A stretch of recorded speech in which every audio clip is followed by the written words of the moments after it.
गहरे जंगल में एक गरीब लकड़हारा रामू अपने छोटे से परिवार के साथ रहता था। उसकी झोपड़ी टूटी फूटी थी और रोज की रोटी के लिए उसे कड़ी मेहनत करनी पड़ती थी। सुबह होते ही वह अपने कुल्हाड़ी लेकर जंगल चला जाता और सूखी लकड़ियां काटकर बाजार में बेचता था। जंगल में अब सूखी लकड़ियां कम होती जा रही थीं, जिससे उसकी आमदनी दिन ब दिन घट रही थी। रामू, उसकी पत्नी सीता और उसका बेटा मोहन अक्सर रात में भूखे सो जाते थे। कभी कभी तो पूरे दिन खाने के लिए कुछ नहीं होता था। इसके बावजूद रामू ईमानदारी और मेहनत में विश्वास रखता था। एक दिन रामू जंगल में तालाब के किनारे लकड़ियां काट रहा था कि अचानक उसकी कुल्हाड़ी हाथ से फिसलकर तालाब में गिर गई। यह देखकर वह घबरा गया। यह कुल्हाड़ी ही उसकी रोजी रोटी का साधन थी।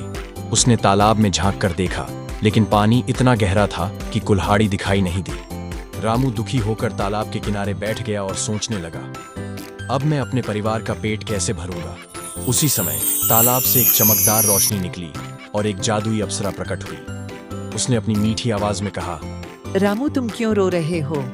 रामू ने सिर झुकाकर कहा, मेरी कुल्हाड़ी इस तालाब में गिर गई है।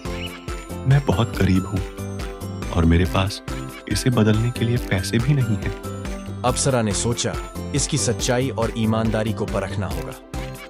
उसने अपने हाथ को तालाब के पानी में डाला और सोने की एक चमकदार कुल्हाड़ी निकालकर बोली, क्या यह तुम्हारी कुल्हाड़ी है? नहीं, यह मेरी कुल्हाड़ी नहीं है। मेरी कुल्हाड़ी तो लोहे की थी। अप्सरा मुस्कुराई और इस बार चांदी की कुल्हाड़ी निकालकर पूछा, क्या यह तुम्हारी कुल्हाड़ी है? नहीं, मेरी कुल्हाड़ी तो साधारण लोहे की थी।